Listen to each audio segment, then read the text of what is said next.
Having gone through the education system, it made me realise that teaching is and should be a well-respected profession.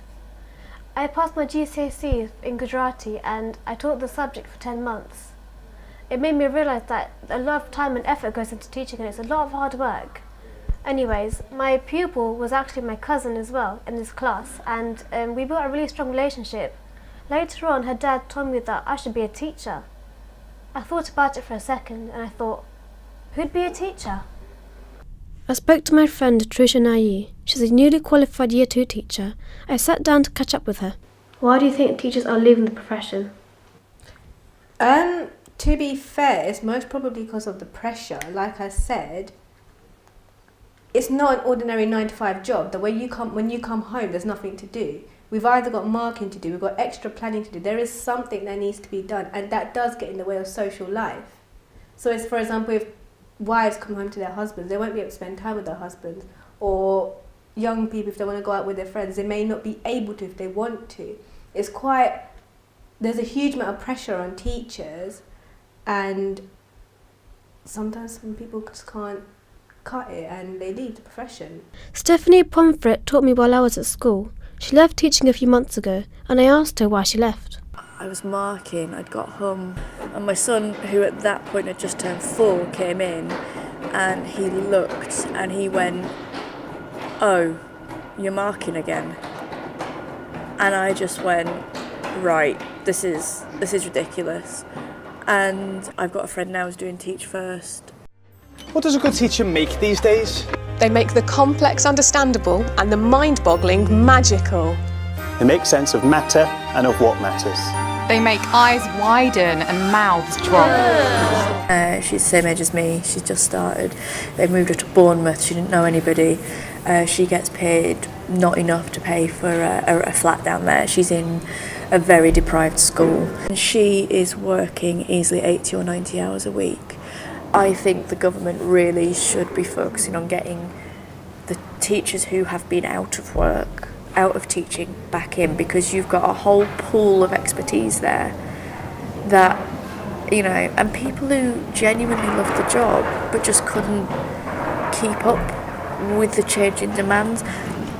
Really, you should have an education minister who's been a teacher. It's like you should have a health minister who's been a doctor.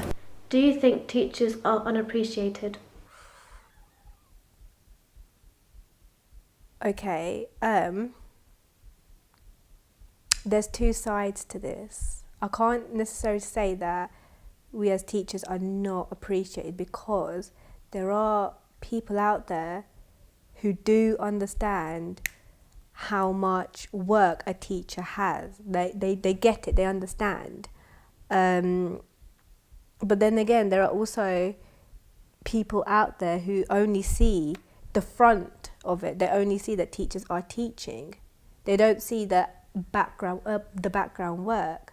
So they may think that, okay, a teacher's life is quite easy because all they're doing is teaching little kids. But there's a lot more to it. Obviously, we have to do our planning. We have to make sure that these kids are progressing, so on and so forth. There's so much to it.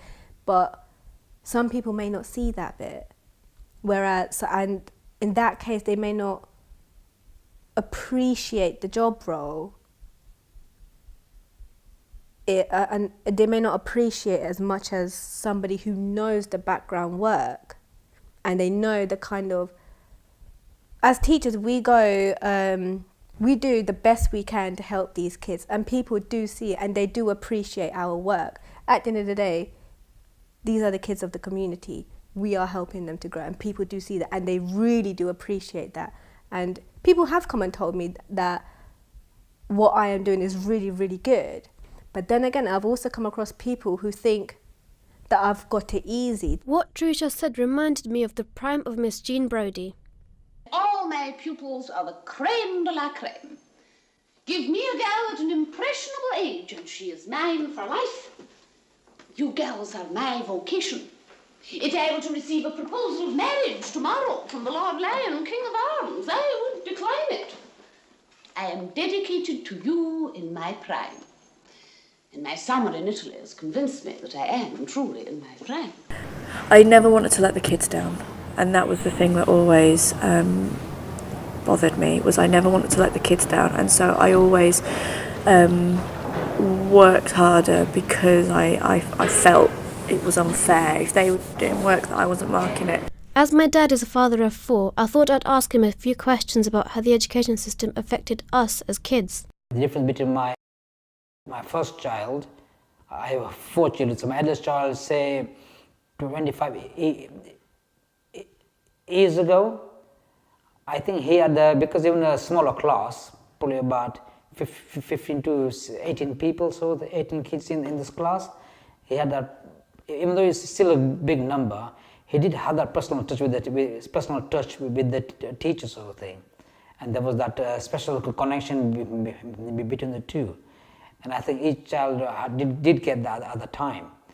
And I think from my first child to my probably my third and fourth child, is that what I find that because the classes are much bigger, between 15 to 20 people, even 30 people I think, and that personal touch with that special connection with the teacher is not there anymore.